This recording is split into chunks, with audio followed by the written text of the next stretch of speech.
일본이 지금보다 더 무력을 강화하겠다. 특히 중국의 위협에 대비하기 위한 면도 무시는 못합니다. 과거에는 미국을 빼면 일본이 1위였어요. 그게 역전이 된 지 꽤 됐어요 벌써. 거기에 더해서 우리나라에 대해서도 위기감을 느끼는 부분도 있긴 해요. 왜냐면 지난 30년 사이에 어마어마하게 지금 수준이 발전한 상황이거든요. 이제 우습게 보기만 할 시대는 완전히 끝났고 무시해도 좋을 전력이 절대 아니게 된 상황인 거죠.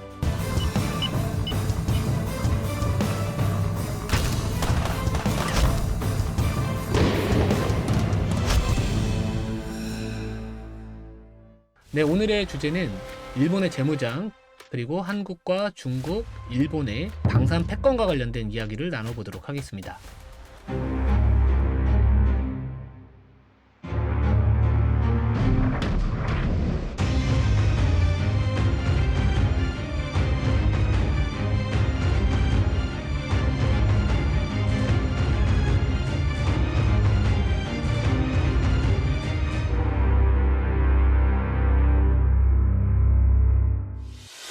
네, 최근에 신임 총리가 취임이 되면서 일본의 이 방위비를 늘리려고 한다고요?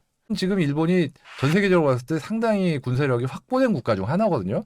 병력이 27만에 특히나 해군력, 공군력으로 따지면은 전 세계적으로 일본 정도 되는 나라가 많지가 않아요. 근데 일본이 지금보다 더 무력을 강화하겠다. 실제로 일본 같은 경우 2022년에 당시 GDP 1% 수준이던 방위비를 계속 늘려가지고 2027년까지 2%까지 늘리겠다. 그러니까 지금 꾸준히 올라오고 있던 상황인데 이 다카이치 신임 총리 같은 경우는 이 2% 달성 시점을 2년을 앞당기겠다 이렇게까지 선언을 했고 심지어 트럼프 같은 경우는 일본에게 야 2%도 적다 3.5%까지 늘려라 이렇게 얘기를 하고 있는데 만약 이 3.5%라는 어떤 부분까지 받아들이게 되면은 그 방위비에 투입될 추가 금액이 우리 돈으로 196조 원이라는 어마어마한 금액이 추가될 것이다. 이런 얘기가 나오고 있습니다.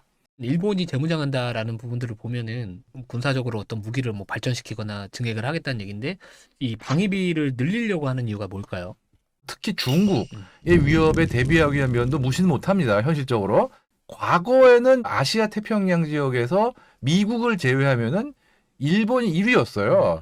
미국을 빼면은 당당한 1위였는데 그게 역전이 된 지 꽤 됐어요 벌써. 이제 중국이 아시아 태평양 지역 해군력 1위고 여기에 더해가지고 중국이 조선 산업이 비약적으로 발전을 하면서 선박 군함 건조 속도가 어마어마해요 지금. 특히나 일본 같은 경우 섬나라잖아요. 해양 패권을 빼앗기는 데 대한 위기감이 굉장히 크긴 합니다. 그러다 보니까 아무래도 여기에 대응할 어떤 재정 투입이 필요하다는 인식은 확실히 있어요. 거기에 더해서 우리나라에 대해서도 어느 정도는 좀 위기감을 느끼는 부분도 있긴 해요. 왜냐면 우리나라 해군력 같은 경우는 지난 30년 사이에 어마어마하게 지금 수준이 발전한 상황이거든요. 90년대까지는 2000년대 초반까지는 한국 해군 전력에 대해서는 거의 뭐 그냥 쟤네는 경비대 수준이다라는 약간 폄하까지 할 정도로 신경을 안 썼어요. 근데 지금은 이제 한국 해군이 무시해도 좋을 전력이 절대 아니게 된 상황인 거죠. 일본이 만약에 뭐 재무장에 돌입을 해서 뭐 군사비 증강을 하거나 했었을 때 무기 수출도 이제 앞으로 본격화하지 않을까 이런 전망이 나오는데 그럼 일본의 수준도 저희가 이제 알아야 추후에 뭐 경쟁을 하던 아무튼 그렇죠, 이렇게 그렇죠. 할 거 아니에요? 그러면 지금 현재 일본의 방산 사업에 대한 경쟁력은 어느 정도 수준인가요? 이게 사실 일본 하면은 어떤 첨단 기술 뭐 이런 이미지가 있다 보니까 지금 우리가 당할 수 없을 정도로 엄청난 기술이 있을 거 아니냐는 얘기를 한 10몇 년 전 같아 할 수 있었어요. 그런데 10몇 년 전까지 얘기고 이제는 생각보다 격차가 없거나 거꾸로 우리가 더 유리한 부분도 많고 그러니까 일본이 그렇게 옛날에 자신 있게 내세울 상황은 아니라고 볼 수 있죠. 그리고 K9 자주포 같은 경우 특히 어떤 경쟁력을 확실히 얘기할 수 있는데 지금 K9 자주포는 전 세계에 1,700문 이상 판매되었고 10개국 이상이 운용하고 있죠. 근데 일본의 99식 자주포는 수출 실적은 전혀 없고 가격도 비싸고 결정적으로 K9하고 비교했을 때 굳이 이걸 사야 되라는 면이 있어요. 왜냐면 탑재된 포의 성능만 보면은 이 일본의 자주포가 조금 더 우위라고 얘기할 수 있어요. 근데 문제는 기동 체계가 문제예요. 일본은 자위대에서 99식을 채택하면서 기동성 면에서는 큰 요구를 안 해서 그 결과 훨씬 느려요. 자위대 쪽에서 느려도 괜찮다고 했지만 문제는 느리다는 건 단순히 이동 속도, 시간의 문제를 떠나가지고 전체적인 기동성이나 험지 탈출 이런 거의 문제로 연결될 수 있거든요. K9 같은 경우는 1000발력대 고출력 엔진을 탑재했기 때문에 그런 면에서 이미 확실히 검증이 돼 있는 상태고 우리나라에서 이미 오랫동안 운영을 했기 때문에 그런 면도 검증이 돼 있고 그렇기 때문에 지금 아무래도 수출 국가들 같은 경우 만약에 99식을 일본 제한해도 굳이? 라고 하면서 K9을 선택할 그런 판이에요 지금. 저희가 이제 일본하고 이제 한국의 방산에 대한 이야기를 좀 나눠봤었는데 중국의 그 수준은 어느 정도 되나요? 중국제 무기가 뭐 옛날에는 짝퉁 무기네 뭐 저질 무기네 이런 식으로 참 비웃음을 많이 샀지만 어쨌든 중국이 무서운 거는 실패해도 계속 밀어붙이는 그리고 그게 지금 이제 꽤 성과를 만들어서 실제로 파키스탄하고 인도 간에 공중전이 있었는데 그때 인도가 운영한 라팔 전투기가 중국제 공대공 미사일에 격추가 된 사례가 있었죠. 그걸 봐서 알 수 있듯 이제 우습게 보기만 하실 때는 완전히 끝났고 중국제 무기들이 객관적으로 봐서 이제 위협적인 건 위협적이다 이렇게 볼 수 있는 상황이에요 지금. 또 궁금한 거는 중국은 항상 저가 공세를 하잖아요. 그렇죠. 그럼 무기도 싸게 만들 수 있겠네요. 그게 어떻게 보면 무서운 게 음. 이미 중국이 가성비를 내세워서 네. 지금 중국제 전차나 기타 장비들을 동남아나 중동 이런데 꽤 꾸준히 수출을 해오고 있어요 지금. 특히 무인기 같은 경우는 이미 우리보다 앞서 있어요 중국이.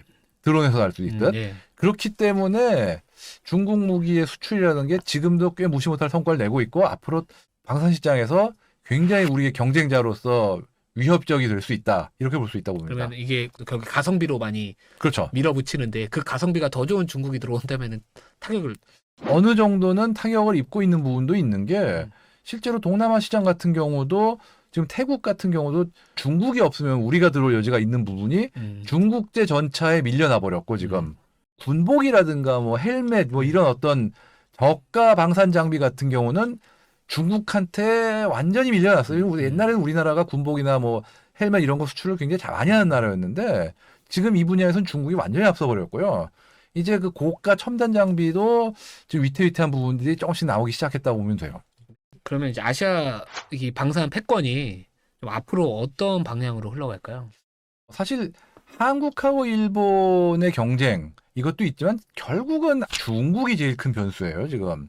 중국은 자체적으로 육세 전투기를 만들 수 있는 사실상 유일한 나라예요, 미국과 함께. 지금 미국과 중국 외에 다른 나라들은 육세 전투기를 국제 공동 개발로 개발을 하려고 하지 단독으로 개발할 수 있는 나라는 있나 지금 그 외에 그런 느낌이거든요. 그런 상황이라 어떻게 보면 한일 간보단 중국이 제일 문제고 그럼 한국과 일본 간 어떠냐? 일본 같은 경우는 잠수함이라든가 뭐 전투함 이쪽에서의 비교 우위가 아직 있고 지금 우리나라는 그동안 쌓인 어떤 지상 장비 쪽의 비교 우위 우리가 확실히 있다고 봐요, 저는. 사실 예전 같은 경우는 수출을 할 수 있는 분야라고 생각을 못 했는데 이미 지금 수출하고 있잖아요, 지금. 그리고 잠수함 같은 경우도 10여 년 전만 해도 우리나라가 잠수함 수출 시도한다? 상상도 못 했거든요. 이런 식으로 어떤 지금 현재 일본에 갖고 있는 우위를 계속 점유해 가면서 기존의 일본에 뒤처졌던 부분도 상당 부분 따라잡고 그 따라잡은 부분을 가성비로 해가지고 일본과 경쟁할 수 있는 꾸준히 지금 실적을 내고 있는 상황이기 때문에 잘 해나가면은 앞으로도 일본과 경쟁이 될 것 같은데 다만 우리가 중간에 뭐 실수를 한다든가 그러면은 금방 엎어질 수 있으니까 조심은 해야죠. 오늘 제가 말씀드릴 종목은 현대 로템이라는 종목입니다. 자주포나 뭐 전차, 뭐 장갑차 같은 지상 장비들 같은 경우에는 이미 우리나라 쪽에서 비교 우위를 가지고 있다라는 이 평가가 계속해서 나와주고 있습니다. 일본 방산 수출의 제일 큰 문제점, 결국에는 수출 노하우가 너무 없다라는 겁니다. 이 실적이라는 진입 장벽이 있거든요.